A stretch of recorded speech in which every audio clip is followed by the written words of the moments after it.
Hey everyone, it's Rob from Rob Finds Treasure, and look at this Frankenstein box. They didn't have any box of nickels at my bank, and you know what she told me? She gave away my last 2 boxes today to someone else who came in. And he's been coming in every week and getting nickel boxes from them. So somebody's searching my honey hole. Anyway, she did have $92 worth of nickels, $80 in machine wrapped, as you see down here, $12 in customer wrapped, which came out to $92. And I said, well, I have $100 here. Let me go a roll of dimes and 6 rolls of pennies, and let's just go ahead and get customer wrapped if you have them. And she did. So we've got a $100 bank box here with $92 in nickels. 12 of the dollars are customer wrapped, and then $8 in wrapped dimes and pennies. So we're going to start with the dimes since it's the least amount.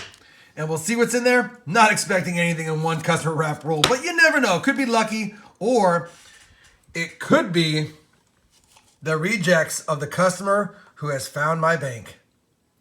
All right, let's take a look. Nothing in the dimes as to be expected with one roll. Let's check out the 6 rolls of pennies next. All right, we finished the hunt of the pennies. 6 rolls. We did get a handful of copper. A lot of top discards. And we ended up with 509s, a 2000 Canadian, and a 1959D first year Lincoln Memorial cent. So no Wheaties, nothing great, but honestly, it probably wasn't a searched set of rolls there, because you would think that a real collector would have pulled out the 09s and the Canadian. Probably not the 59, but still, and that many coppers. So they either were just a Wheatie hunter or they weren't searched at all. To an extent, it was still fun to go through them.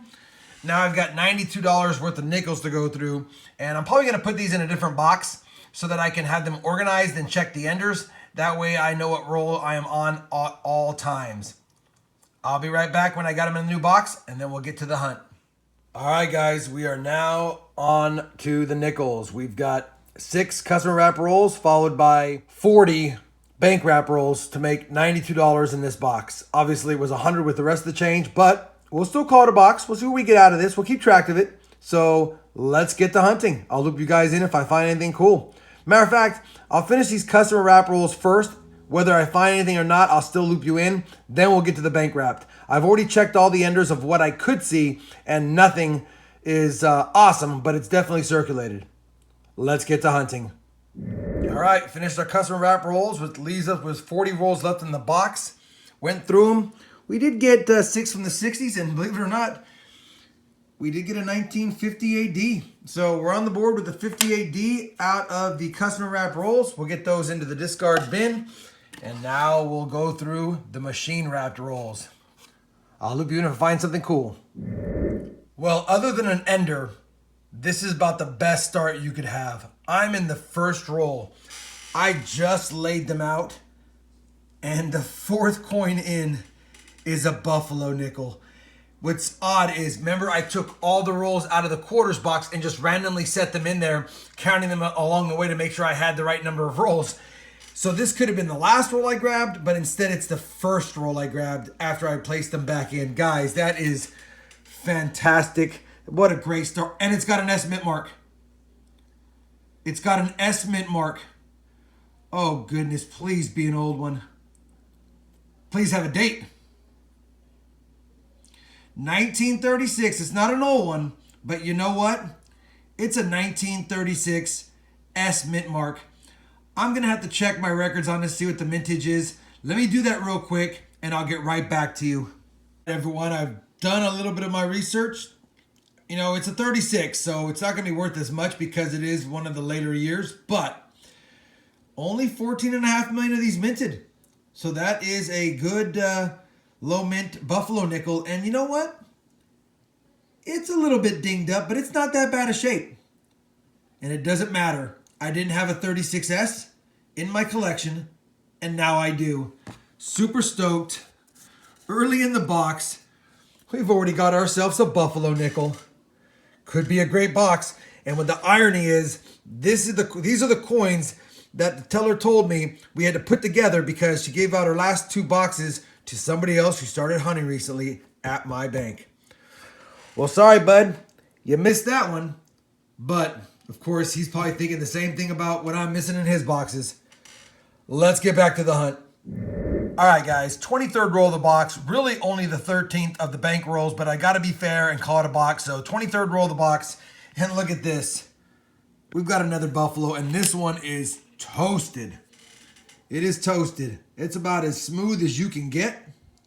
I'll never be able to tell if it's a mint mark or anything on this, probably.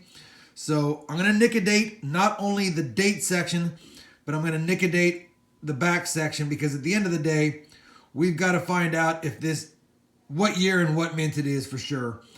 It's worth absolutely nothing, and even if it's the most rarest key date in this condition and then nickodating, it's not going to be worth much. But it bugs me not to know, so give me a few minutes here.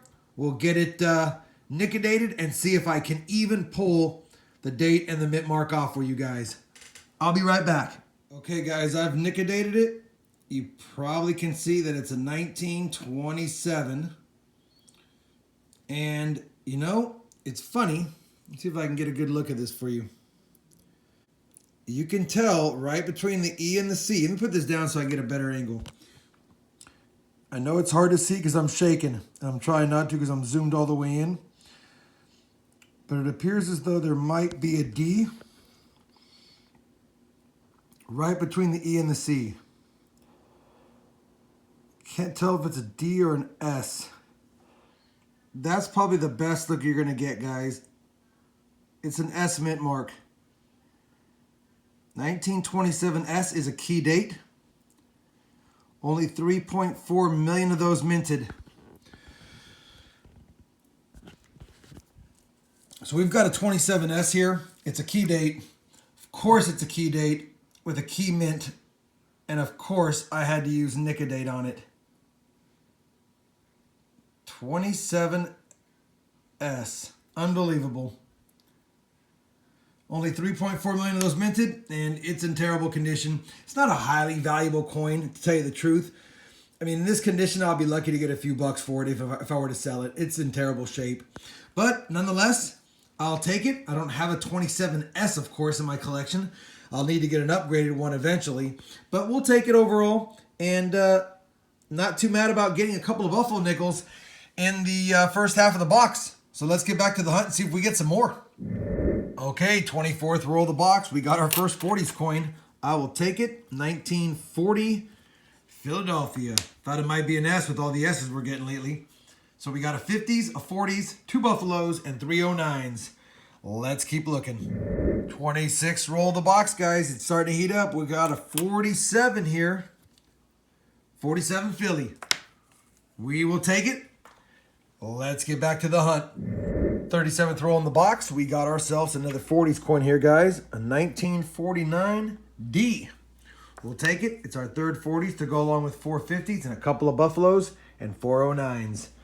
Let's get back to the hunt. 42nd roll into the box, guys, and I knew something was fishy. Looks like we got a 4 in here. 1994 Bermuda. Yep. Got that fish on the back. Maybe I'll learn how to flip these over once in a while. Put that in the foreign section. Boom. Okay, guys. 45th roll in, and look at this. Got something a little different here. Looks like we got a teepee image on the front of our nickel. And it's a piece nickel. That's pretty cool. You know what? And you can make out the Jefferson behind it.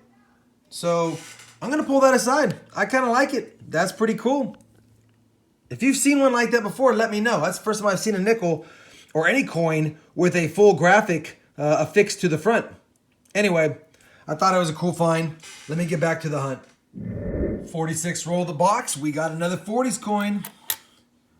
1941 Philadelphia.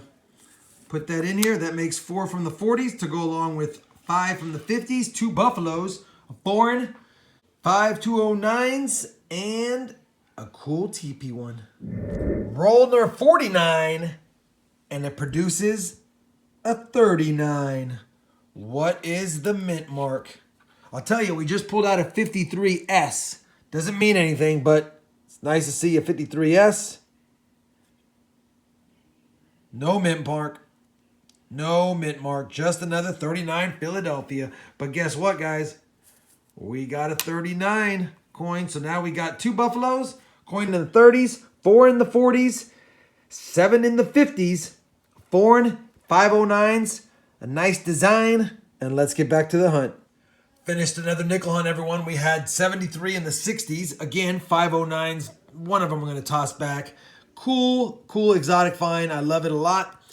Got a Bermuda foreign coin. We ended up with 8 from the 50s, including this beautiful 59. Doesn't have full steps, though. We got 4 from the 40s, a 40, a 41, 47, and 49. We did get a 39, Philadelphia. Couple of Buffaloes, a 1927S and a 1936S. So I enjoyed this hunt. Anytime you get a couple of Buffaloes, let alone with S mint marks, let alone 2 that I don't have in my collection, despite condition, I still had a good time. If you enjoyed this hunt with me, please give the video a thumbs up. And as always, everyone, thanks for watching.